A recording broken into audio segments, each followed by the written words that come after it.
মধ্যপ্রাচ্যের শান্ত সমীকরণের বদলে সেখানে এখন কেবলই বারুদের গন্ধ আর আকাশচুম্বী আগুনের লেলিহান শিখা। দীর্ঘদিনের উত্তেজনা রূপ নিয়েছে সরাসরি সংঘাতে। মার্কিন প্রেসিডেন্ট যখন দাবি করছেন শত্রুর শক্তি নিঃশেষিত, ঠিক তখনই সৌদি আরবে অবস্থিত মার্কিন ঘাঁটিতে আঘাত এনেছে তেহরান। এক বিভীষিকার নাম হয়ে এলো সৌদি আরবের রিয়াদ সংলগ্ন প্রিন্স সুলতান এয়ারবেস। হঠাৎ করে সাইরেনের বিকট শব্দে কেঁপে ওঠে পুরো এলাকা। আকাশ চিরে ধেয়ে আসে একের পর এক ব্যালিস্টিক মিসাইল আর আত্মঘাতী ড্রোনের ঝাঁক। পেন্টাগনের দাবিকে বৃদ্ধাঙ্গুলি দেখিয়ে ইরানের এই অতর্কিত হামলায় কার্যত তছনছ হয়ে গেছে মার্কিন প্রতিরক্ষা দপ্তর। প্রাথমিক তথ্যে জানা যাচ্ছে অন্তত 15 জন মার্কিন সেনা এই হামলায় আহত হয়েছেন, যাদের মধ্যে 5 জনের অবস্থা অত্যন্ত আশঙ্কাজনক।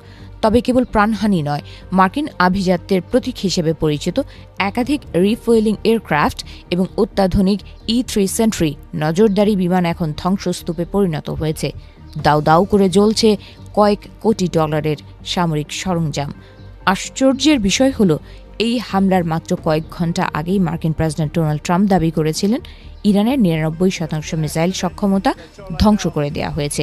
কিন্তু রিয়াদের আকাশে জ্বলতে থাকা আগুনের কুণ্ডলী যেন এক ভিন্ন সত্যের জানান দিচ্ছে। প্রেসিডেন্টের দাবি আর রণক্ষেত্রের বাস্তবতার এই আকাশ পাতাল পার্থক্য এখন হোয়াইট হাউসকে চরম অস্বস্তিতে ফেলেছে। রয়টার্সের এক চাঞ্চল্যকর প্রতিবেদনে উঠে এসেছে যুক্তরাষ্ট্রের হাতে থাকা তথ্যে ব্যাপক গরমিল। গোয়েন্দা কর্মকর্তাদের মতে ইরানের সক্ষমতার বড়জোর 1/3 ধ্বংস করা সম্ভব হয়েছে।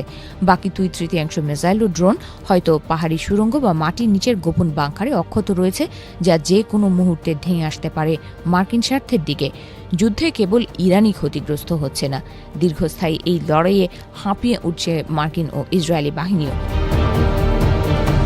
ওয়াশিংটন পোস্টের খবর অনুযায়ী গত 4 সপ্তাহে 850টিরও বেশি টমাহক ক্রুজ মিসাইল ব্যবহার করেছে যুক্তরাষ্ট্র। মজুত এখন বিপজ্জনকভাবে কম।